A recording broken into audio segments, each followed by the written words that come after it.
Hi, welcome to class. My name is Don LaFon, Professor Don, and this week in Cisco 2, we are learning about spanning tree concepts, STP. Presentation should be about 30 to 45 minutes. We've only got about 40 slides to go through. Not too bad. Got a couple good videos in there to help you understand the concepts, and along with, of course, my explanation. If you have any questions during the presentation and you're here with me live, please hold those questions until the end of the presentation and you'll have a question and answer period at that point. If you're watching it inside of as a recording inside of our NetAcad classroom, please ask your questions in the help discussion forums. They're not graded. And if you're watching it on YouTube, please ask questions down below in the comments section and help each other answer those questions, and I'll pop in every now and then and help as well. All right, let me go ahead and get this set up. I'm going to share my screen. Couple steps involved in that. Start the presentation.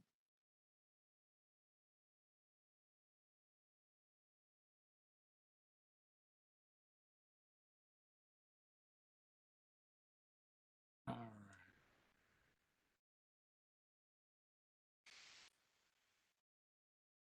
Okay, Module 5, STP concepts. Okay, so I'm going to explain how STP enables redundancy in a layer 2 network. I'll explain common problems in a redundant layer 2 switch network, explain how STP operates in a simple switch network, and explain how rapid PVST plus operates as well. The purpose of STP. So this topic covers the causes of loops in a layer 2 network and briefly explains how spanning tree protocol works.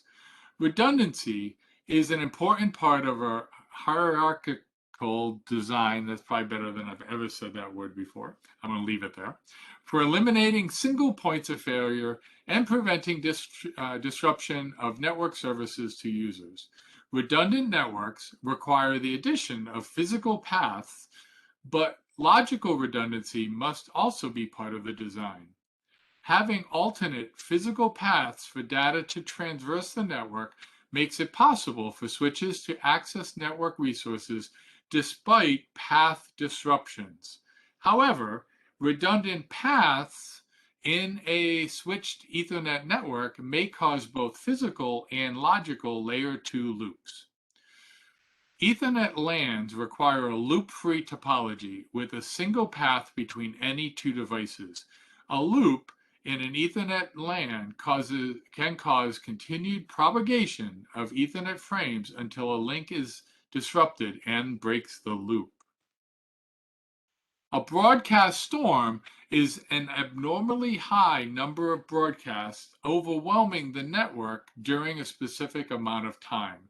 Broadcast storms can disable a network within seconds by overwhelming switches and end devices. Broadcast storms can be caused by a hardware problem such as a faulty NIC or from a layer 2 loop in the network. Layer 2 broadcasts in a network, such as ARP requests, are very common. Layer 2 multicasts are typically forwarded the same way as a broadcast by the switch. IPv6 packets are never forwarded as a layer 2 broadcast. ICMP v6 neighbor discovery uses layer 2 multicasts. A host caught in a layer 2 loop is not accessible to other hosts on the network. Additionally, due to the constant changes in the MAC address table, the switch does not know out of which port to forward the unicast frames. To prevent these issues from occurring in a redundant network, some type of spanning tree must be enabled on the switches. Spanning tree is enabled by default on Cisco switches to prevent layer 2 loops from occurring. Some things to think about. All right, remember, at layer 2, we don't have any time to live. So if our switching network looks like this, when this PC sends a broadcast, it hits this switch, and then this switch broadcasts it to the other switch, and then he can broadcast it to this switch. And then you can see how just with these 4 switches, there's possibility for 3 different loops to be created. And again, in layer 2 switching, there's no mechanism to kill those loops. Well, not to kill the loops, but to kill the traffic. So once a loop starts, it'll go forever. So that's where spanning tree comes in. Spanning tree stops the loops. So it stops the loops from being created. And then if a link goes down, it'll open up a link. So it kills extra links so that they're not used, so that there are no loops that are created. And then if for some reason the primary goes down, it opens those back up to use as your back. All right. So I really appreciate that video. Things to think about. Yep, already heard that. Don't want to hear it again.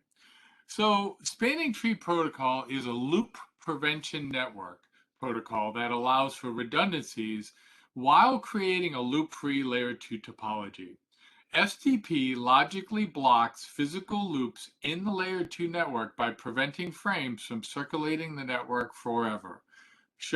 I'm supposed to show animation 1.2. Hang on a second, I will do that.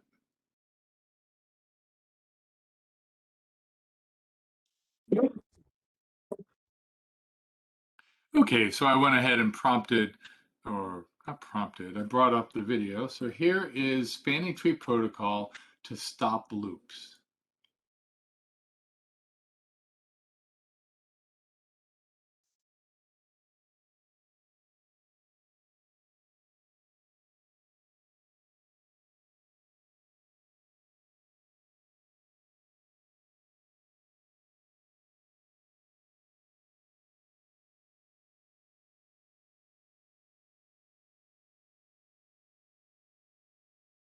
All right, so I'll play it and I'll read it along with you to help you. So PC1 sends a broadcast frame. S2 forwards the broadcast frame out all ports except for the originating port and the blocked ports. S1 forwards the broadcast out all ports except for the originating port. S3 receives the frame and forwards it back to S2. Now that's where the loop would have happened if it wasn't for STP blocking that path back to S2. Okay. All right. Go ahead and. All right, great. STP compensates for a failure in the network by recalculating and opening up previously blocked ports. So back to our animation, you can see we have a break here in the line. So now this has to open back up again, and here we go.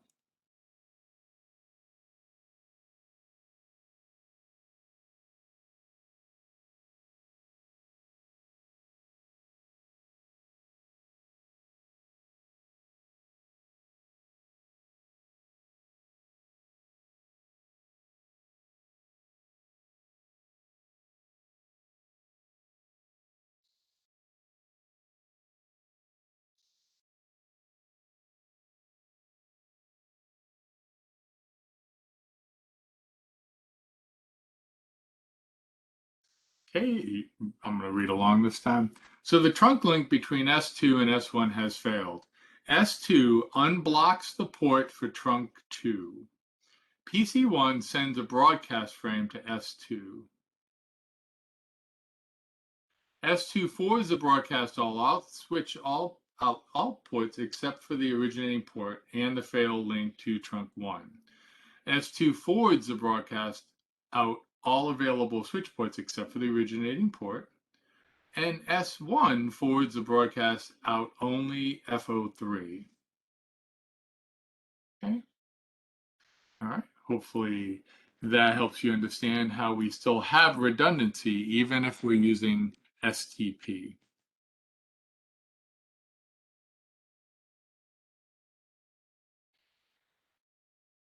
Issues with redundant switch links. Path redundancy provides multiple network services by eliminating the possibility of a single port failure. When multiple paths exist between two devices on an Ethernet network, and there is no spanning tree implementation on the switches, a layer 2 occurs. A layer 2 loop can result in MAC address table instability, link saturation, and high CPU utilization on switches and end devices, resulting in the network becoming unstable. Layer 2 Ethernet does not include a mechanism to recognize and eliminate endlessly looping frames. Both IPv4 and IPv6 include a mechanism that limits the number of times a layer 3 networking device can transmit a signal packet. A router will decrement the time to live in every IPv4 packet and the hop limit field in IPv6 packet. When these fields are decremented to 0, the router will drop the packet. Ethernet and Ethernet switches have no comparable mechanism for limiting the number of times a switch transmits a layer 2 frame. STP was developed specifically as a loop prevention mechanism for layer 2 Ethernet. And then I'm supposed to show 515. Back here again. There we go.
So this is an example of a layer 2 loop and a problem with the MAC address table instability.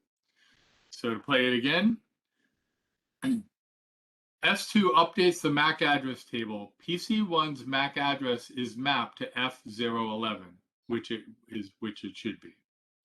S2 forwards the broadcast out all ports except for the receiving port. S3 and S1 update their MAC address table with PC1's information, which is the correct information. S3 and 1 forward the broadcast out all ports except for the receiving port. S1 and S3 receive a packet from PC1 on a new port. They update their MAC address with the new port. S1 and S3 forward the broadcast out all ports except for the receiving port. And S2 updates the MAC address table for PC1 with the last port on which it receives the broadcast frame. As you can see, obviously not from PC1. So you can see where this loop will continue because the cycle will start again and again and again. And the MAC address table is always changing. That's why it says it's unstable.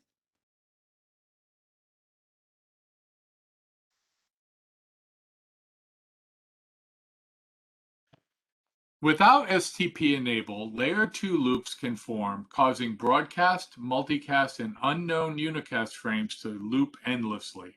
This can bring down a network quickly.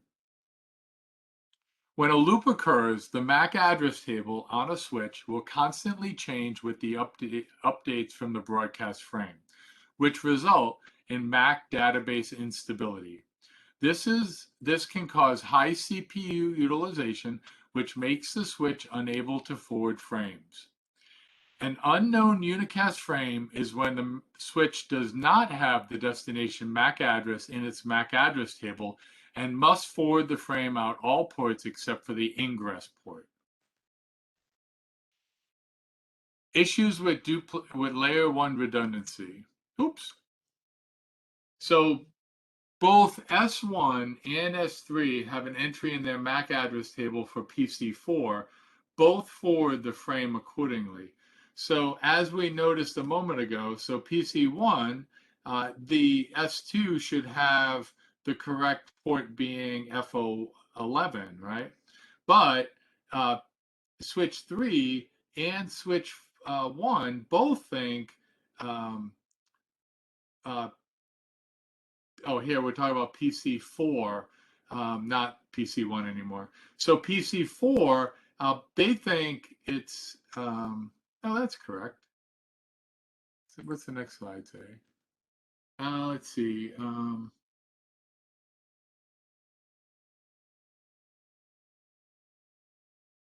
I believe this is correct. This is showing, let's see, hang on just a second.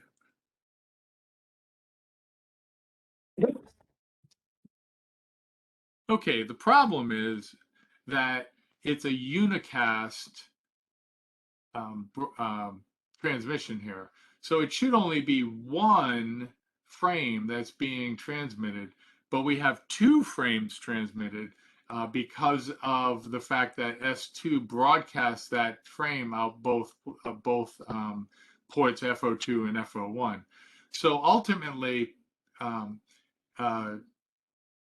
this computer here, 172.17.10.27, is going to get the same packet that was sent by PC1 twice. It's going to be redundant, and it's going to be coming from two different places. So ultimately, it creates a duplicate packet. Now, I guess it won't mess with the MAC address table, but it will create a problem with duplicate packets being sent. STP is based on an algorithm invented by Radia Perlman while working for Digital Equipment Corporation and published in a 1985 paper, An Algorithm for Distributed Computation of a Spanning Tree in an Extended LAN. Her spanning tree algorithm, STA, creates a loop-free topology by selecting a single root bridge where all other switches determine at least one cost path. So you have a single root bridge and all other switches determine a single least cost path. STP prevents loops from occurring by configuring a loop-free path through the network using strategically placed blocking state ports. The switches running STP are able to compensate for failures by dynamically unblocking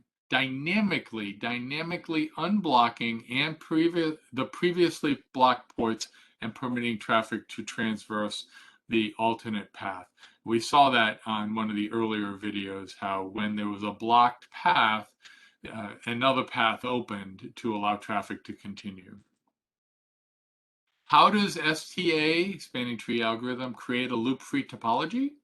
Well, for selecting a root bridge, the bridge switch is a reference point for the entire network to build a spanning tree around. Then you have blocked redundant paths.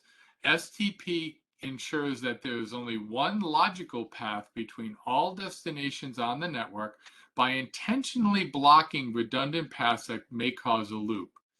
When a port is blocked, user data is prevented from entering or leaving that port. You also can create a loop-free topology. It also creates a loop-free topology. A blocked port has the effect of making that link a non-forwarding link between the two switches. This creates a topology where each switch has only a single path to the root bridge, similar to branches on a tree that are connected to the root of the tree. Recalculate in case of link failure. The physical paths still exist to provide redundancy, but these paths are disabled to prevent the loops from occurring. If the path is ever needed to compensate for a network cable or switch failure, STP recalculates the paths and unblocks the necessary ports to allow the redundant path to become active. STP recalculations can also occur at any time a new switch or new inter-switch link is added to the network. And here is a video to show you how STP is used in a network environment. The spanning tree protocol is really useful when you want to have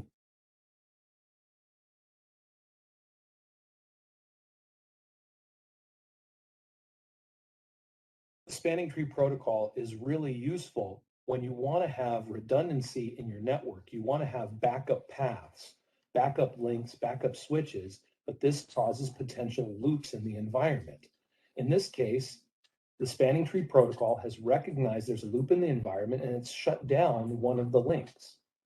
This is what we want the spanning tree protocol to do. So right now, when PC1 pings PC2, it takes that pathway. Now, what if the link goes down between S1 and S2? Well, in that scenario, spanning tree protocol will recognize that the link is no longer there, and then it will take that blocked port and change it from blocking to forwarding, and now we have our alternate path to reach PC2, and redundancy has been achieved. Now, what happens when we don't have spanning tree protocol? S1 will forward a packet to an unknown destination out of both ports, except for the one it came in on. The packet will reach PC2, but notice that S2 and S3 are similarly forwarding the packet, and the packet is going around the switch network. A second version of the destination packet hits PC2, even though it already got the first one. Notice the packet's going back to S1. S1 is now getting false information into its CAM table as to the location of PC1 and PC2. PC1 receives this packet that it sent to PC2 back at itself, and the process begins again, duplicating on the network. PC1 and PC2 keep receiving duplicates, and S1, S2, and S3 are confused as their CAM tables continue to fluctuate, causing an instability in the MAC address table. This will eventually shut down, essentially, communication on the network, causing a layer 2 broadcast storm. This is what happens if we don't have the spanning tree protocol. If we turn the spanning tree protocol back on, order is restored, redundant links are blocked, and we have a path through the network. Okay, let's test this out on a live network. I set up my home network to mimic the topology for the spanning tree protocol. I have 3 switches that are connected to each other, creating a loop or redundancy in the network. I'm located at PC1. I also have a console connection to S1, and my IP address is right here, 192.168.1.100. I connected a second PC to switch 2, and it's located at 192.168.1.101. Now, S2 is the root bridge, and therefore S1 has an alternate port in blocking mode right here. Let's take a look and verify what's going on. And then what I'll do is I'll disconnect the Ethernet cable connecting S1 and S2, and we'll see if the spanning tree protocol will recognize the broken link and then reactivate and take the blocking port from blocking to forwarding, thus adding redundancy and allowing the packets to travel across the network. So let's verify, first of all, that everything's working. All right, here's my command prompt, and you can see that I can ping PC2 at 192.168.1.101. Also, I have a console connection using PuTTY. Let's see here, I'm in S1 right now. Type enable, and then I'm going to put in the command show spanning dash tree VLAN 1. When we do that, you can see that the root ID and the MAC address of the root bridge, this is not the root bridge. This switch has port 2 in the alternate role in blocking mode, or the status is blocking. So I am the switch here, S1, and this port is blocking. Now what I can do is I can telnet over to the root bridge, the boss switch. We'll telnet over there, and we'll verify that it is the root bridge.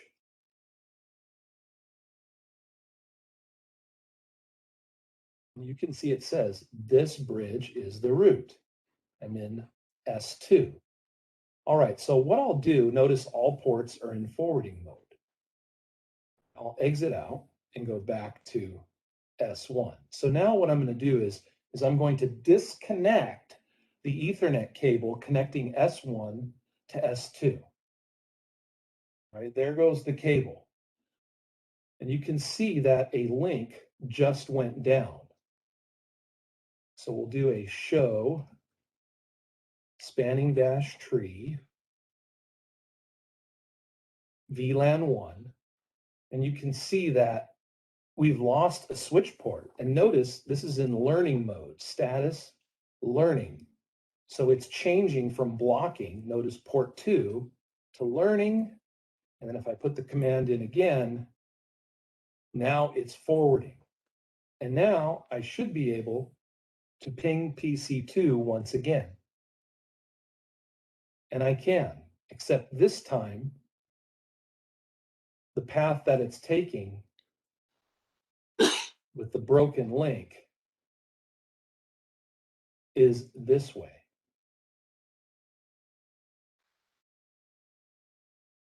I love how he opens his access and actually shows you the commands. I found that very useful to understand these concepts myself. You're going to do a packet trace. I believe it's the only packet trace you're going to do in Module 5, and it is to investigate STP loop prevention. STP operations.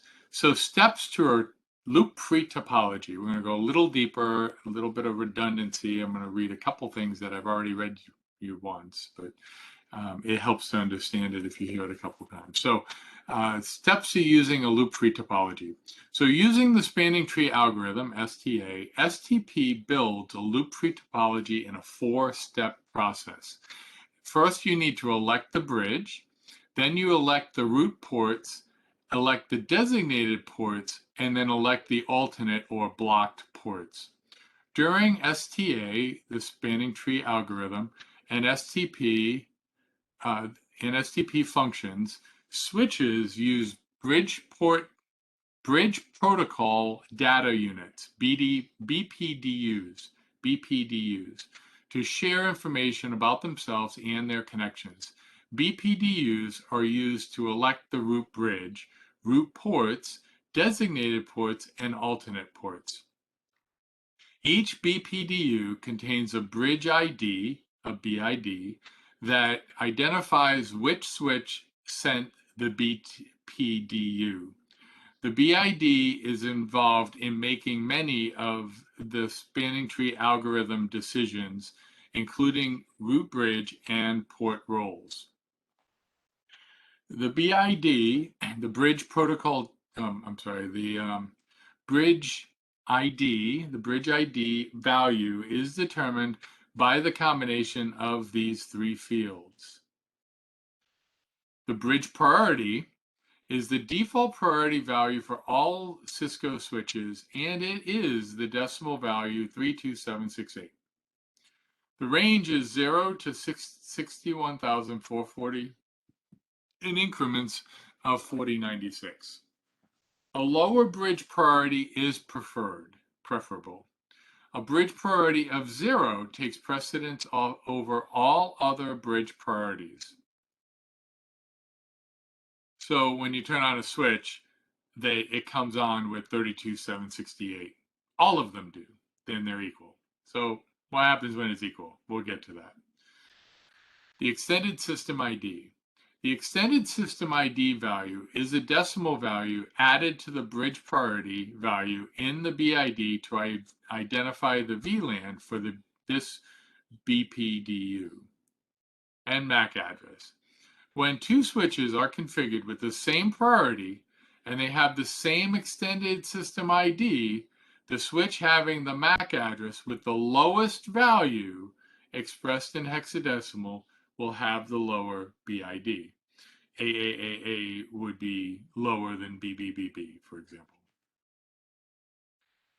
Electing the root bridge.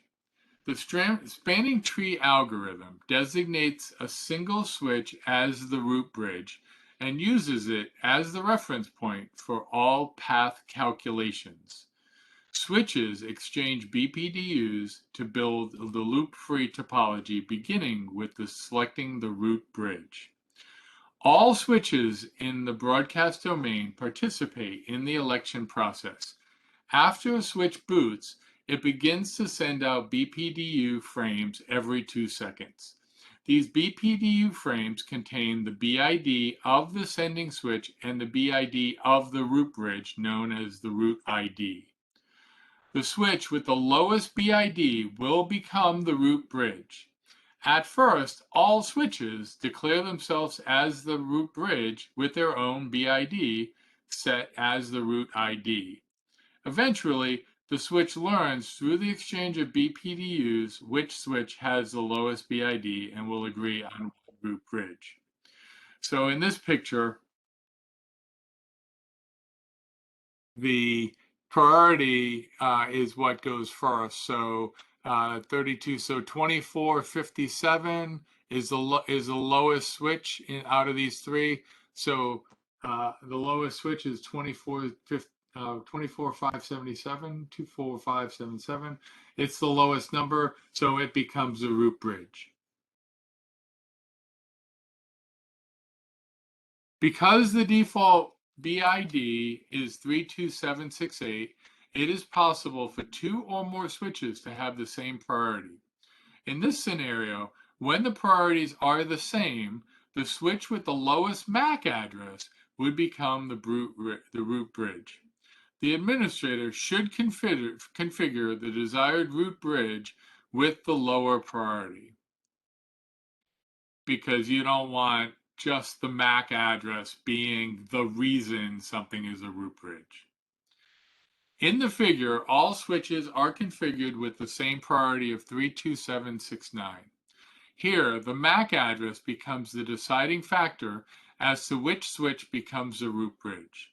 The switch with the lowest hexadecimal MAC address value is the preferred root bridge. In this example, S2 has the lowest value for its MAC address and is elected as the root bridge for the spanning tree for this spanning tree instance.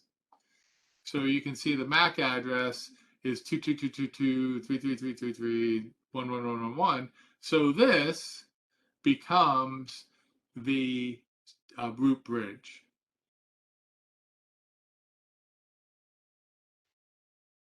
At least it will. The priority over all switches, the priority of all switches is 32769, the default.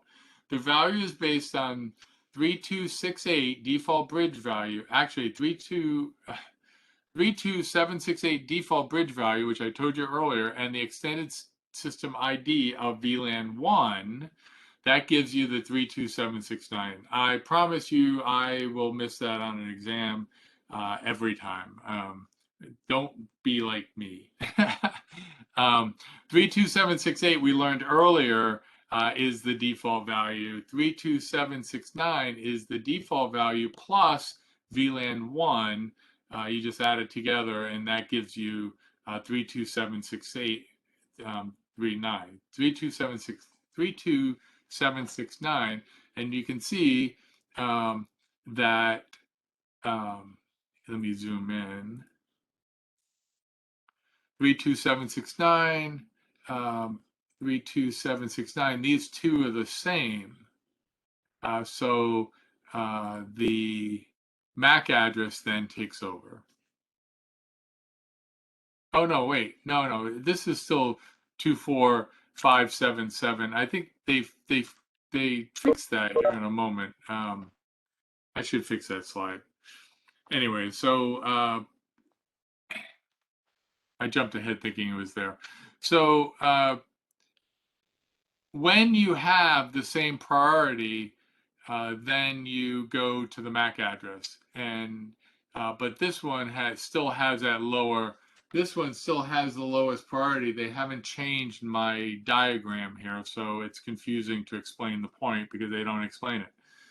This should be this is basically stating that the MAC address is the one with the lowest one, and that it is 32769 because it's the default 32768 plus 1.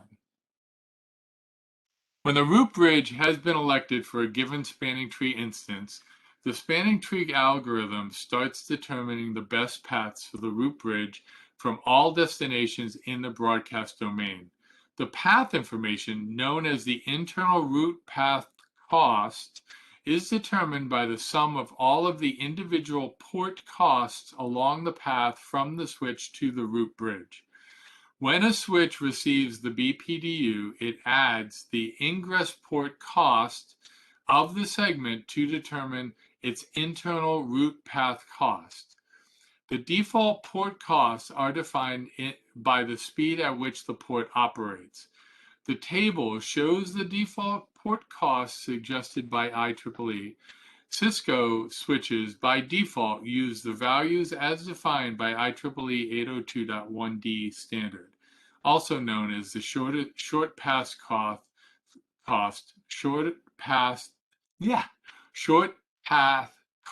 for both STP and RSTP. Although switch ports have a default port cost associated with them, the port cost is configurable. The ability to configure individual port costs gives the administrator the flexibility to manually control the spanning tree paths to the root bridge. And then they show you that, for example, the spanning tree cost of 10 gigabits connection is 2. RSTP is 2000. 1 gigabit port is 4. And it goes up here, 10 megabits is 100. Or 2 million in RSTP. Electing the root ports. After the root bridge has been determined, the spanning tree algorithm, little redundancy there, is used to select the root port. Every non-root switch will select one root port. The root port is the port closest to the root bridge in terms of the overall cost to the root bridge. This overall cost is known as the internal root path cost. The internal root path cost is equal to the sum of all of the port costs along the path to the root bridge, as shown in the figure. Paths with the lowest cost become preferred, and all other redundant paths are blocked. In the example, the internal root path cost from S2 to the root bridge S1 over path 1 is 19. I didn't say 19, but 19 is 100 megabits per second. While the internal root path cost over path 2 is 38, because path 1 has an overall path cost to the root bridge, it is the preferred path as the lowest, it is the preferred path to F1. Now, how did they get to 38? Well, they added the 19 for this connection, plus the 19 for that connection, and that gave 38. So it's 38 this way, it's only 19 this way. This becomes the root port. And the same thing happens here. So to get from S3 to S1, this path is 19. This path is 38, so this becomes the root port. It's the port that has got the lowest cost to the router. I mean the switch that to the root bridge, not the router, the root bridge. Every segment between two switches will have one designated port. The designated port is a port on the segment that has the internal route path cost to the route bridge. In other words, the designated port has the best path to receive traffic leading to the route bridge. What is not a route port or a designated port becomes an alternate or blocking port. Let me go back and just state here on S2, this is the route port. This is the designated port. The designated port is a port on the segment that has the internal route path cost to the route bridge. I believe that should say lowest. All paths attached to an end device are designated ports. If they're not route ports, they're designated ports. Here, this is a designated port. All ports attached to end devices are designated port, designated port, designated port, designated port, designated port. On segments between two switches where neither of the switches is the route bridge, the port on the switch with the least cost path to the route bridge is a designated port.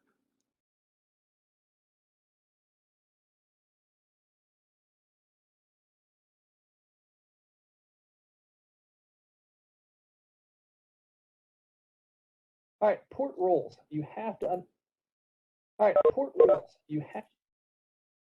One more time. Have to understand the port roles. So whatever switch becomes the route bridge, his ports, now any port that connects to the route bridge are route ports. So this port here on S3, F01, which connects to the route bridge, is a route port. This port here, FA01 on S2, has a route port because it goes to the route bridge. So any switch that is not the route bridge that has a port that connects to the route bridge is called the route port. Any line that's left up because it's the best path to a network becomes a designated port, and any port that is placed in the blocking state now becomes a non-designated port. So make sure you know the difference between a route port, a designated port, and a non-designated port. Obviously, the non-designated ones are easy. They're the ports that are placed in the blocking state. Designated ports go to other networks. Route ports point to the route bridge.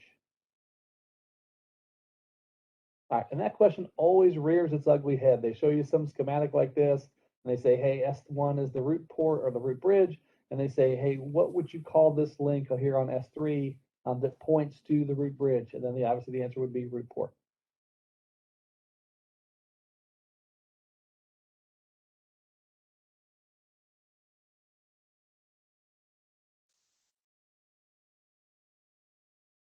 All right. Electing an alternate blocked port. So if a port is not a route port or a designated port, then it becomes an alternate or backup port. Alternate ports are in a discarding or blocking state to prevent loops.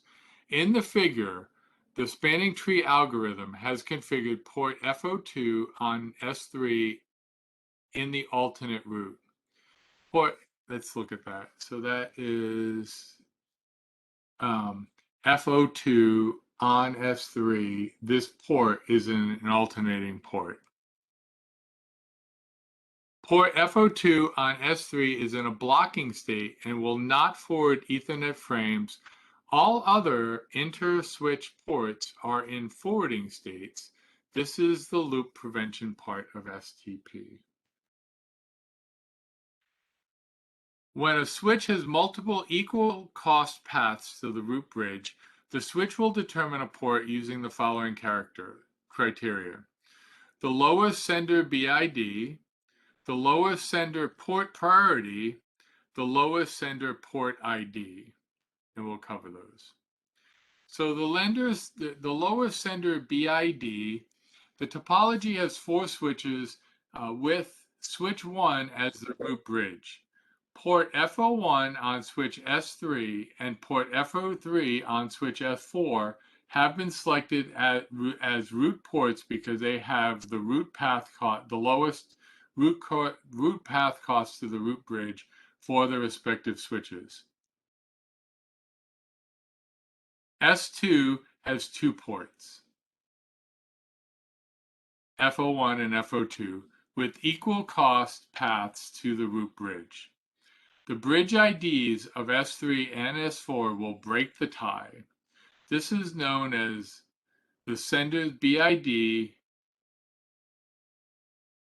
S3 has a BID of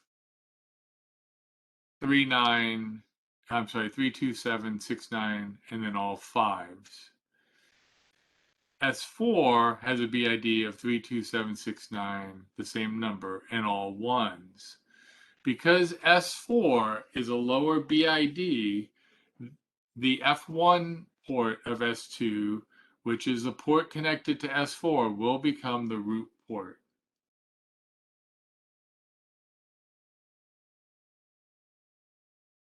And this is what we're talking about here. Lowest sender port priority. This topology has 2 switches which are connected to 2 equal cost paths between them. S1 is the root bridge, so both of its ports are designated ports. S4 has 2 ports with equal cost paths to the root bridge. Because both ports are connected to the same switch, the sender's BID S1 is equal, so the first step is a tie. Next is the sender S1's priority. The default priority is 128, so both switch ports on S1 have the same priority. They're the same switch. They're both ports on the same switch. They're going to have the same port priority. S4 would put its adjacent port in. However, if I skipped the line. However, if either port on S1 was configured with a lower port priority, S4 would put its adjacent port in forwarding state. The other port on S4 would become the blocking state. So here we have a port priority of 128 on both. So we still have a tie. These both have the same priority, and they both have the same BID, so we still got a problem. Lowest sender port ID. So the last tiebreaker is the lowest sender's port ID. Switch S4 has received BPDUs from port FO1 and port FO2 on S1. The decision is based on the sender's port ID, not the receiver's port ID. Because the port ID of FO1 on S1 is lower than port FO2, the port F06 on switch S4 will be the root port right here. Because this 1 is lower than 2, 6 will become the root port, and 5 will go into blocking state. STP Convergence requires 3 timers as follows. The hello timer.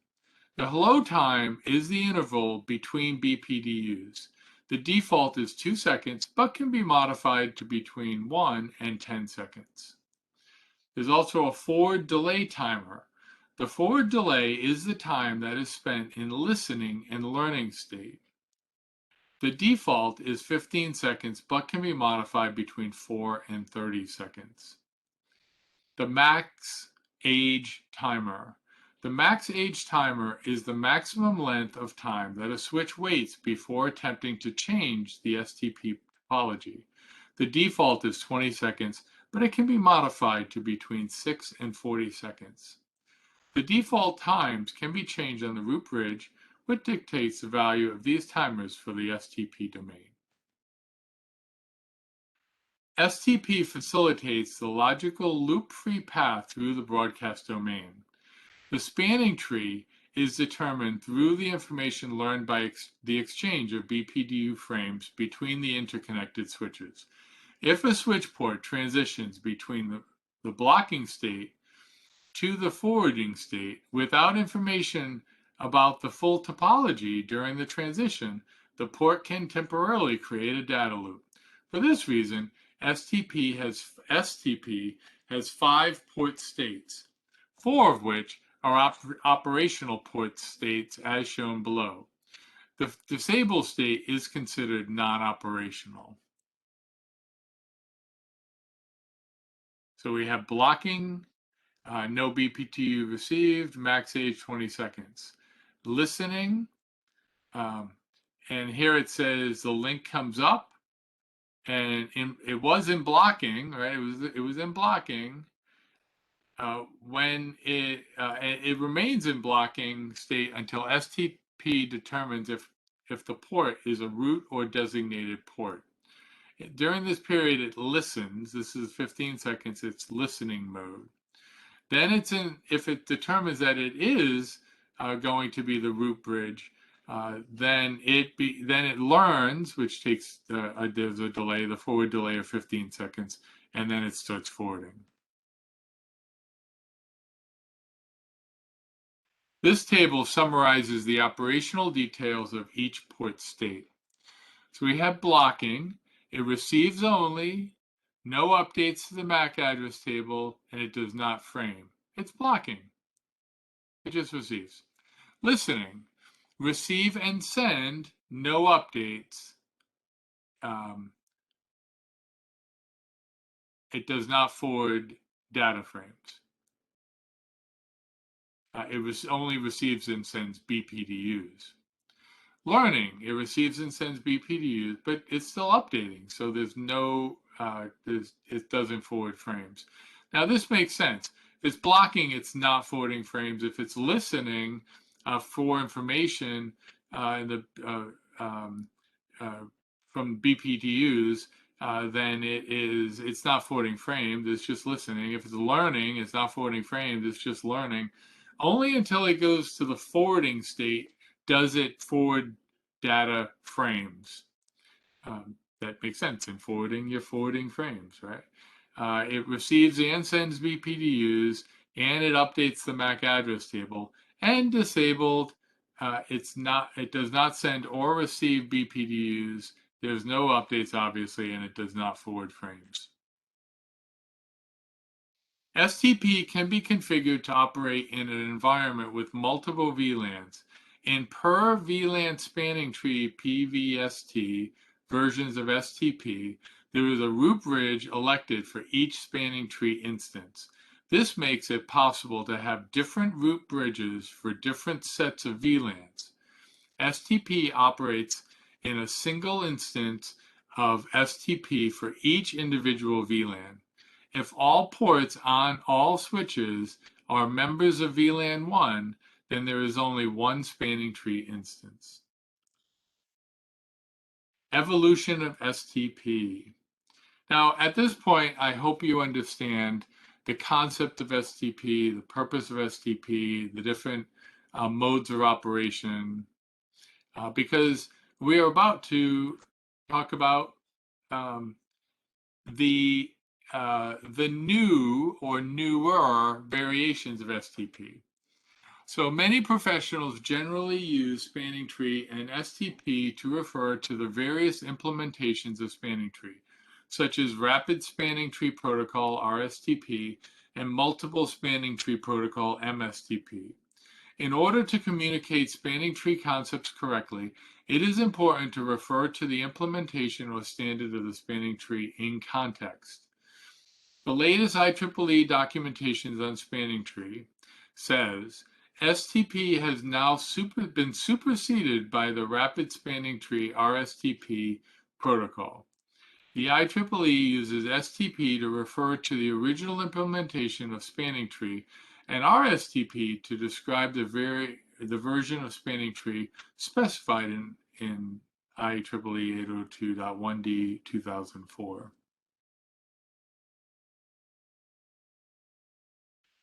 Because these two protocols share much of the same terminology and methods for the loop-free path, the primary focus will be on the current standard and the Cisco proprietary implementations of STP and RSTP. Cisco switches running iOS 15.0 or later run PVST Plus by default. This version incorporates many of the specifications of IEEE 802.1d 2004, such as alternate ports in place of the former non-designated ports. Switches must be explicitly configured for rapid spanning tree mode in order to run the spanning tree protocol, the rapid spanning tree protocol.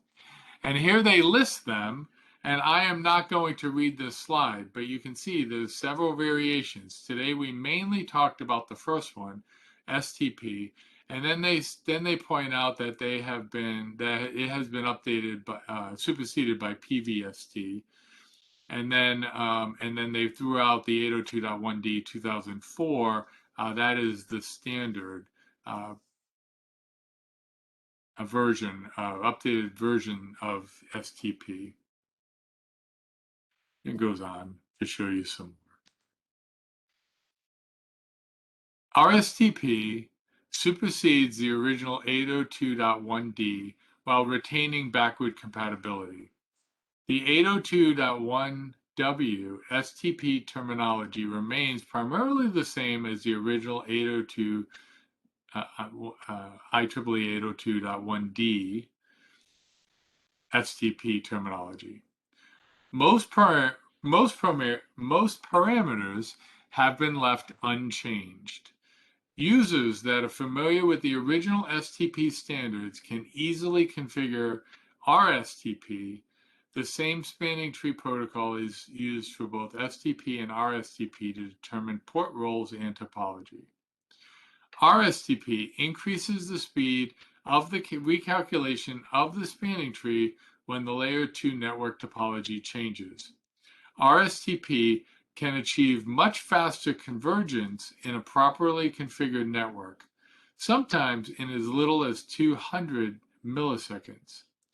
If a port is configured to be the alternate port, it can immediately change to a forwarding state without waiting for a network to converge.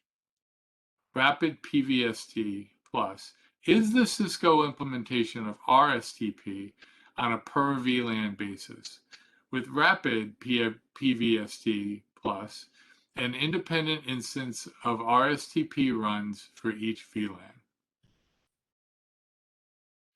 And then they show you what is different, okay?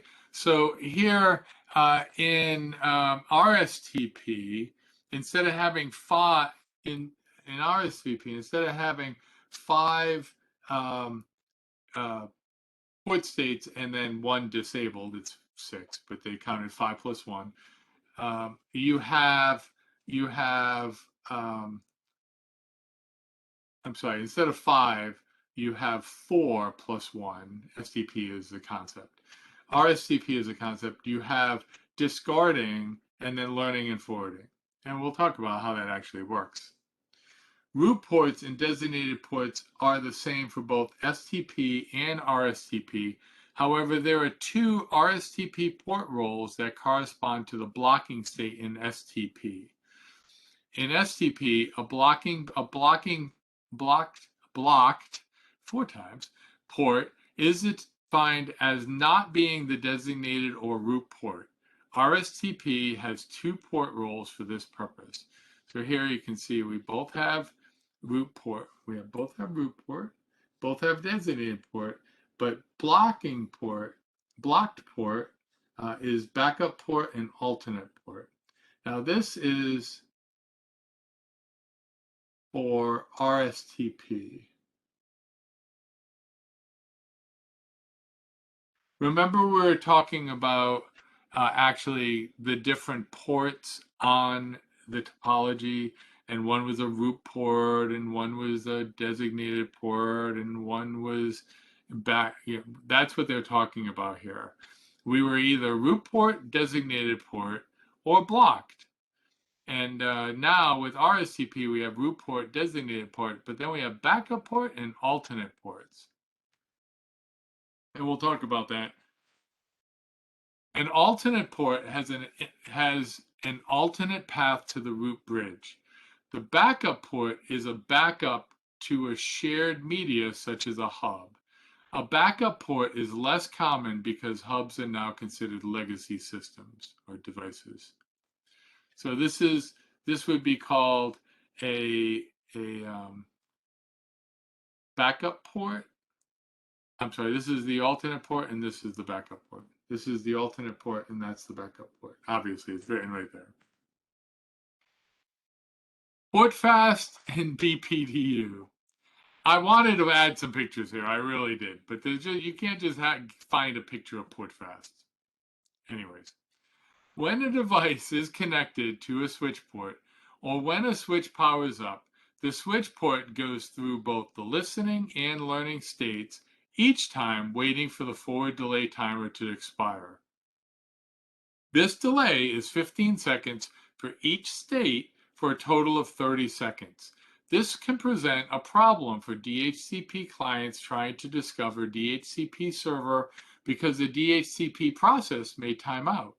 The result is that the IPv4 client will not receive a valid IPv4 address.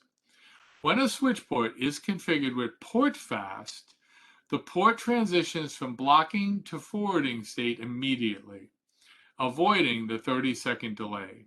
You can use Portfast on access ports to allow devices connecting to these ports to access the network immediately. Portfast should only be used on access ports. If you enable Portfast on a port connected to another switch, you risk creating a spanning tree loop.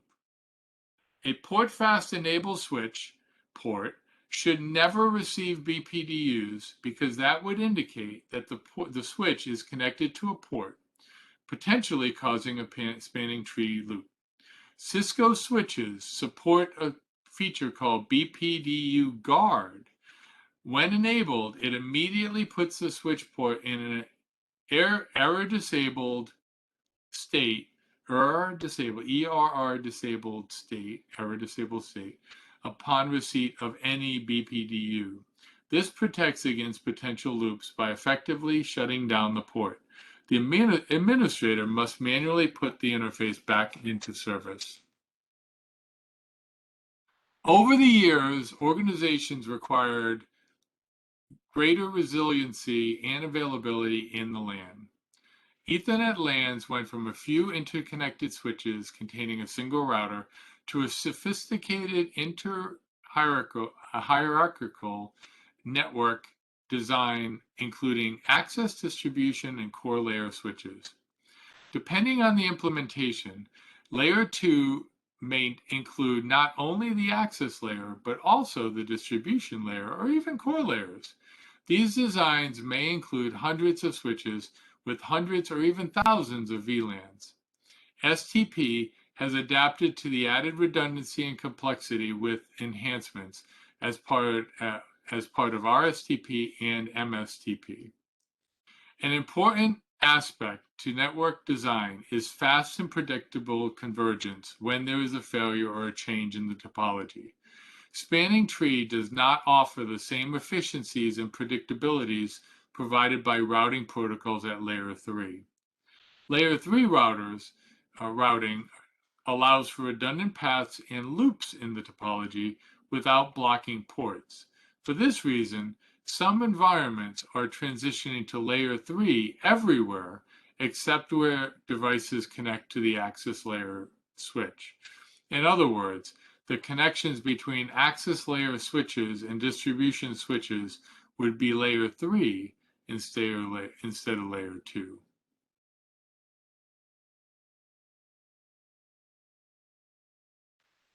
I should have a picture on that slide. All right, so that is it for this presentation. Hopefully it wasn't too terribly boring.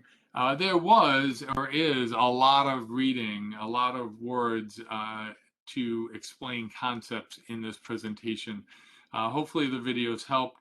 Of course, going through the NetAcad content, you can slow down and understand each and every aspect of what I just explained.